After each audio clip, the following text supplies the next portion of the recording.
मध्य प्रदेश के मन में मोदी जी हैं और मोदी जी के मन में मध्य प्रदेश है।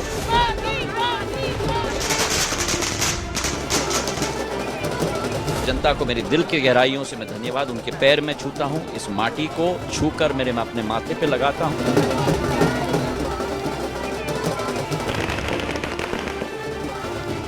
मध्य प्रदेश को शिवराज ने ये जन्नत बना दिया।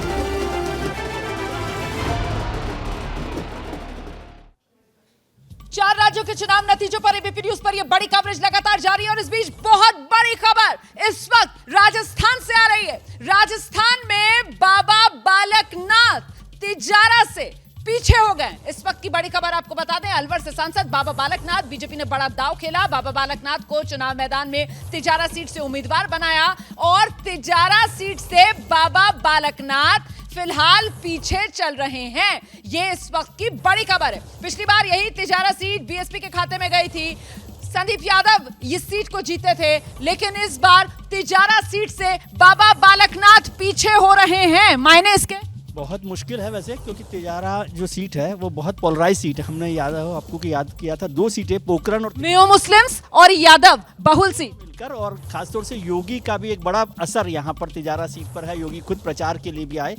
हो सकता है कि वो आगे पीछे होते रहे हों, लेकिन बहुत टफ फाइट वहाँ पर देखी जाएगी आखिरी वक्त तक, जब तक कि नतीजा नहीं आता। अभी यहाँ पर 789 सीटों से वो पीछे दिख रहे हैं, तो बहुत बड़ा अंतर वो वोटों से दिख रहे हैं, और 13 राउंड हुए हैं 20 में से, तो जरूरी नहीं है कि अंतिम मौके। मतलब ये अभी आगे पीछे वाला मामला है, लेकिन अपने आप में कहां तो तिजारा का सितारा और कहां तो सीएम की रेस तक में बाबा बालकनाथ को माना जा रहा था। लेकिन ये जो पीछे हुए हैं वो जाहिर सी बात है, क्योंकि अलग अलग समुदायों के बहुल वाले इलाके, और हो सकता है क्योंकि मेयो मुस्लिम्स भी हैं, यादव बहुल सीट है, दलित बहुल सीट है वहां पर, तो उसकी वजह से हाँ बिल्कुल। देखिए, ये बड़ी टफ सीट थी। बीजेपी को मालूम था कि ये जीतना बहुत मुश्किल है, इसीलिए उनको इस सीट से उतारा गया। सांसद होते हुए भी उनको टिकट दिया गया विधानसभा का, और 2 बार योगी आदित्यनाथ गए। ये भी नाथ संप्रदाय से हैं। नाथ संप्रदाय से। सर एक मिनट, एक और बड़ी खबर आ रही है, और बड़ी खबर ये आ रही है कि देखिए किस तरीके से बीजेपी की मुश्किल बागी बढ़ाते हुए नजर आ रहे हैं, क्योंकि बीजेपी के ही बागी जो आगे चल रहे हैं। डीडवाना सीट यूनुस खान निर्दलीय के तौर पर चुनाव मैदान में उतरे हैं, और चंद्रभान रविंद्र सिंह भाटी पहले देख लीजिए शिव से, वो भी आगे चल रहे हैं। और चित्तौड़गढ़ से बीजेपी के बागी चंद्रभान सिंह, चित्तौड़गढ़ वही ना जहां नरपत सिंह राजवी को उतार दिया था, बिल्कुल सिटिंग एमएलए, 2 बार के सिटिंग एमएलए हैं, और उनकी नाराजगी, मतलब ये तो आ जाएंगे फिर बीजेपी में। मुश्किल हुआ क्योंकि उनकी विद्याधर नगर सीट थी जहां दिया कुमारी को दिया गया, और जब वो नाराज हुए तो चित्तौड़गढ़ उनको सीट दी गई। लेकिन ये बीजेपी के बागी हैं, जीतेंगे तो फिर बीजेपी में ही आ जाएंगे। में ही आ जाएंगे मोस्ट प्रोबेबली। वो तो सिटिंग एमएलए भी रहे थे, उनको दिया गया, तो इसलिए कोई नुकसान भारतीय जनता पार्टी, बीजेपी का कोई नुकसान उस रूप में हो नहीं रहा है। वैसे भी इस वक्त बीजेपी अपने दम पर 112 के आंकड़े में राजस्थान में नजर आ रही है, मतलब नंबर की कोई मुश्किल है नहीं। ये बागी भी अगर जीतेंगे, बीजेपी के ही बाकी हैं, तो जाहिर सी बात है रास्ता पार्टी में वापस आने का खुला हुआ मिलेगा इनको। और इस बीच राजस्थान में नक्शा किस तरीके से बदला है, इसी को जानने के लिए सीधे आपको लेकर चलते हैं शिरीन के पास। बिल्कुल रोमाना, देखिए नतीजे जिस तरीके से बदल रहे हैं, नक्शा भी उस तरह से बदलेगा। रुझानों में जिस तरह से बीजेपी को बढ़त दिखाई दे रही है, ये नक्शा देखिए 2018 और 2023 राजस्थान में। पहले तो आप जरा इसको देख लीजिए, ये पूरी तस्वीर अब उस तरफ बदलती हुई दिखाई दे रही है। कांग्रेस 2018 में जो 100 सीटों पर थी, बीजेपी 73, अब 2023 में 112 पर आगे चल रही है बीजेपी, और कांग्रेस 68 सीटों पर। नुकसान सीधे सीधे कांग्रेस को यहाँ पर। अन्य 27 सीटों पर थी 2018 में, और 2023 में अन्य जो है वो 19 सीटों पर आगे चल रही है।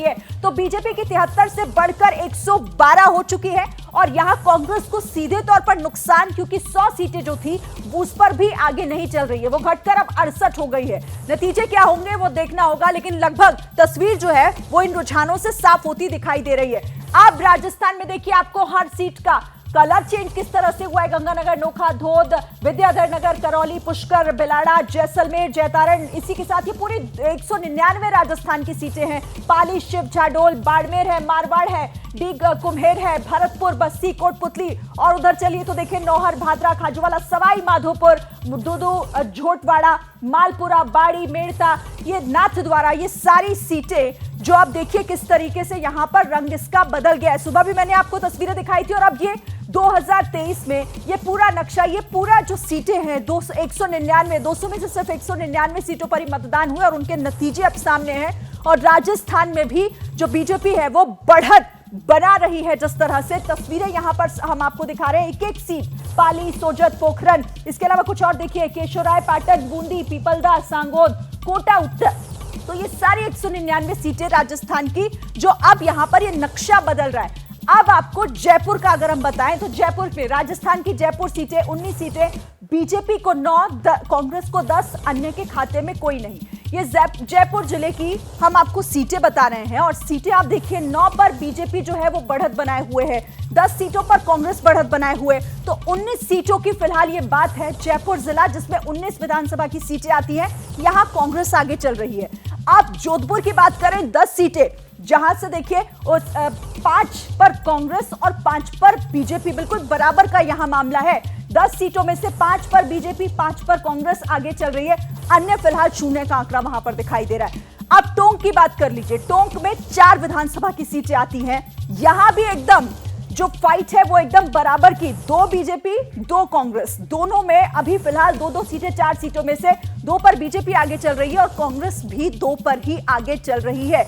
रोमाना, बिल्कुल, तो ये राजस्थान को लेकर तमाम जानकारियां जो शीरीन डेटा सेंटर से आप तक पहुंचा रही थी, और इस बीच नजर मध्य प्रदेश पर घूम फिरकर इसलिए आती है क्योंकि मध्य प्रदेश में तो बड़ी जीत, ऐतिहासिक जीत की तरफ बढ़ती हुई बीजेपी फिलहाल नजर आ रही है। 162 पर अभी आंकड़ा बीजेपी का पहुंचा हुआ है, और ऐसे में जो प्रदेश अध्यक्ष हैं बीजेपी के मध्य प्रदेश में, वीडी शर्मा, उनसे खास बातचीत की हमारे सहयोगी ब्रजेश राजपूत ने।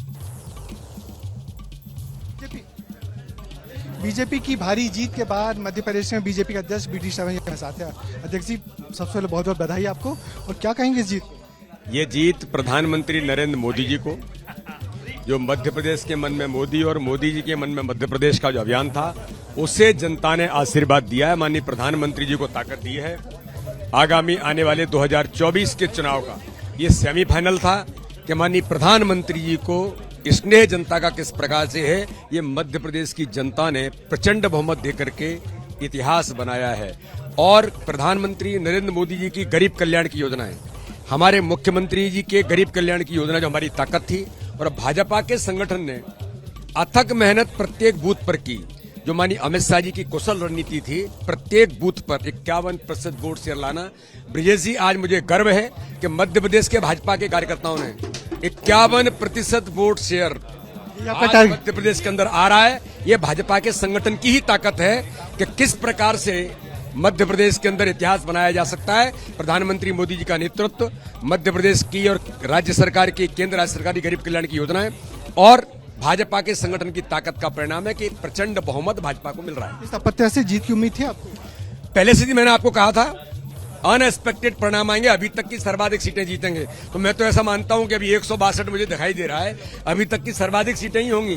अमित शाह जी ने 150 कहा था, 150 से ऊपर जाएंगे। और मैं अमित शाह जी जैसे विजनरी नेतृत्व को आज सलाम करता हूं कि उन्होंने कहा था कि अब मुझे विश्वास है ग्वालियर के अंदर कि संगठन की ताकत के बल पर मध्य प्रदेश में प्रचंड बहुमत से हम इतिहास बनाएंगे। आज वो इतिहास बन रहा है। बहुत शुक्रिया। ये थे वीडी शर्मा, जिनका कहना है मध्य प्रदेश में संगठन की ताकत है, जिसकी चलते इतनी बड़ी जीत मिली है। करमैन होमेन के साथ ब्रजेश राजपूत, भोपाल। संगठन की ताकत, शिवराज सिंह चौहान सरकार की योजनाएं और प्रधानमंत्री नरेंद्र मोदी का चेहरा और मोदी की गारंटी, जिसकी वजह से माना यह जा रहा है कि बीजेपी मध्य प्रदेश में ये बड़ी और ऐतिहासिक जीत हासिल करती हुई नजर आ रही है। इस जीत के मायने क्या होंगे राकेश जी? इस जीत के मायने सीधे सीधे ये हैं कि नरेंद्र मोदी जी की तरफ से जो शिवराज सिंह चौहान जी के खिलाफ माहौल था, उसको उन्होंने माइनस किया। शिवराज जी की जगह पे 7 ऐसे नेताओं को चुनाव मैदान में उतारा जिनका अपना अपना वजूद है।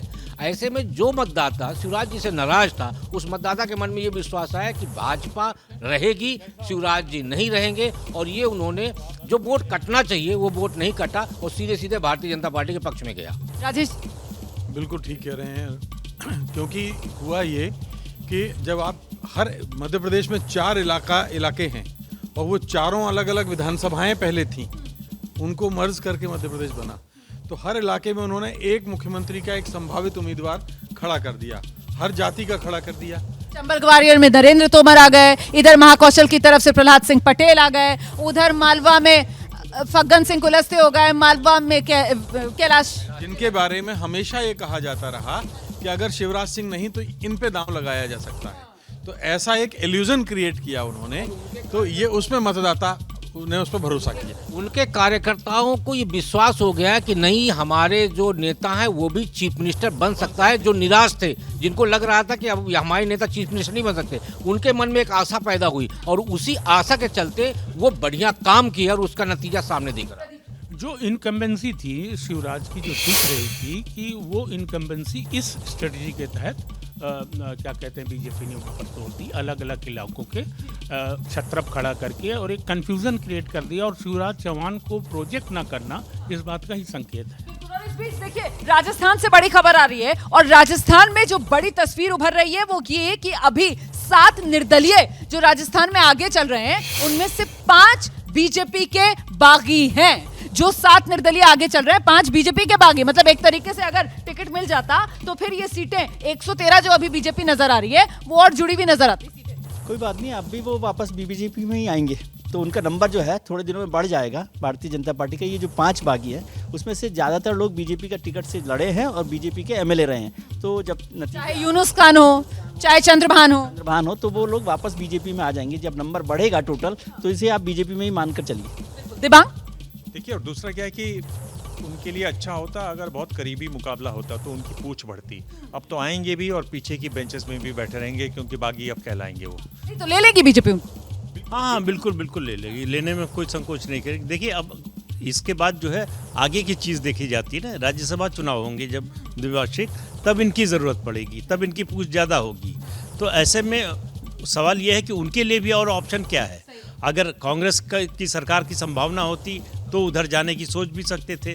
अब तो बीजेपी मतलब सत्तारूढ़ दल के साथ होना ये भी एक बड़ा एडवांटेज है, और अपनी पार्टी है, पुरानी पार्टी है, उससे विधायक रह चुके हैं और उसी पार्टी में आगे बढ़े हैं, यहाँ तक आए हैं, तो उनको न जाने में दिक्कत होगी न उनको लेने में दिक्कत। लीजिए, राजस्थान से एक बड़ी खबर आ गई है। राजस्थान विद्याधर नगर बीजेपी की दिया कुमारी जीत गई हैं, इस वक्त की बड़ी खबर। और जीती भी कैसे, धमाकेदार अंदाज में है कि 50,000 वोटों से विद्याधर नगर से दिया कुमारी जीती। विद्याधर नगर बीजेपी की सीट रही है, बीजेपी का गढ़ रहा है, नरपत सिंह राज भी यहाँ से जीतते रहे, बीजेपी ने उनका टिकट काटा। विद्याधर नगर से राजसमंद की एमपी दिया कुमारी को चुनाव मैदान में उतारा और दिया कुमारी की बड़ी जीत, 50,000 वोटों से दिया कुमारी जीती। देखिए, दिया कुमारी और राज्यवर्धन राठौर ये 2 लोग हैं जिनको लीडरशिप रोल के लिए वसुंधरा राजे सिंधिया ने एक समय आगे बढ़ाया था। दिया कुमारी पर हाईकमान की नज़र इसलिए भी है कि पिछले 5 साल में पार्टी के संगठन में बहुत सक्रिय रही है, एक बात। दूसरी, भैरव सिंह शेखावत के समय से बीजेपी जो है राजपूत लीडरशिप पर अपना दाव लगाती रही है, तो उस लिहाज से भी वो हैं, राजघराने से आती हैं, महिला हैं, और आप 2024 में मानकर चलिए कि ट्राइबल, दलित और महिला, ये 3 पर बहुत ज़्यादा फोकस रहने वाला है। सीएम हो सकती है दिया कुमारी राजस्थान में? मेरे हिसाब से तो वही होंगी, ऐसा लगता है मुझे, जिस तरह से पार्टी प्रमोट कर रही है। बाकी तो और क्या ये भी मेरिट पे जाता है कि 2018 मनमुटाव होता है वसुंधरा राजे से और उसके बाद चुनाव नहीं लड़ती राज्य का दिया कुमारी, और 2019 में फिर लोकसभा चुनाव लड़ती हैं क्योंकि पार्टी उन्हें टिकट देती है। आप समझिए, उनको पार्टी प्रमोट करना चाहती है, इसलिए जो है 2000, वरना वसुंधरा राजे सिंधिया के साथ मनमुटाव के बाद हो सकता है चुनाव से बाहर ही हो जाती है, किनारे लग जाती है। ऐसा हुआ नहीं, पार्टी लगातार उनको बढ़ाती रही और संगठन के कार्यक्रमों में लगातार जोड़ती रही, तो इससे उनका जो कद है वो भी बढ़ा है और जो सीट दी है। मतलब संकेत ये मिल रहा है बिल्कुल नरपत सिंह राजवी की सीट। मुझे छोटा सा ब्रेक लेना है। जयपुर की रैली में विद्याधर नगर के बाद तो छोड़ दीजिए, जब उनको दिया कुमारी को प्राइम मिनिस्टर साथ लेकर गए और वसुंधरा जी को छोड़ गए, मंच पर दिया कुमारी नजर आई थी, वसुंधरा राजे वहां नहीं। अब बाकी तो क्या होगा, लेकिन ये मैसेज उस समय हो गया था चुनाव से पहले कि दिया कुमारी मंच पर थी, वसुंधरा जी को एयरपोर्ट पर फूल लेने के बाद छोड़ दिया गया। हालांकि चुनाव आगे बढ़ते बढ़ते 12 का वो मंच भी मुझे याद आता है जहां पर एक बड़ी सी फूलों की माला थी और वसुंधरा राजे और प्रधानमंत्री नरेंद्र मोदी का चेहरा एक साथ एक तस्वीर में नजर आया था। वैसे दिया कुमारी को लेकर एक और बात आपको बता दूं कि बीजेपी का हिंदुत्व, लेकिन दिया कुमारी वो सॉफ्ट हिंदुत्व वाला चेहरा है जो बीजेपी को और सूट करता हुआ यहां पर नजर आता है।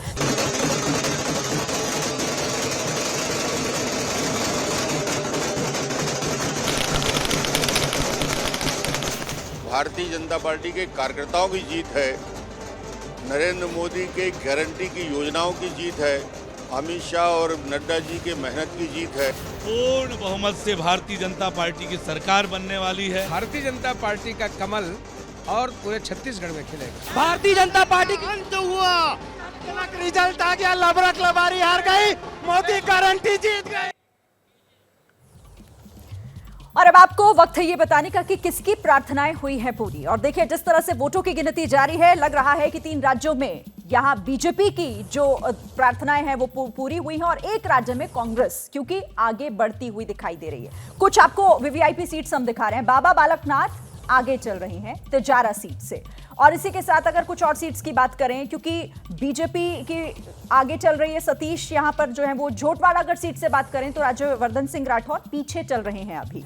और यहां पर देखिए 3 राज्य जहां बीजेपी बढ़त बनाती हुई साफ तौर पर दिखाई दे रही। हालांकि अभी ये रुझान है, लेकिन नतीजे की जो तस्वीर है वो इन रुझानों से साफ होती हुई दिखाई दे रही है।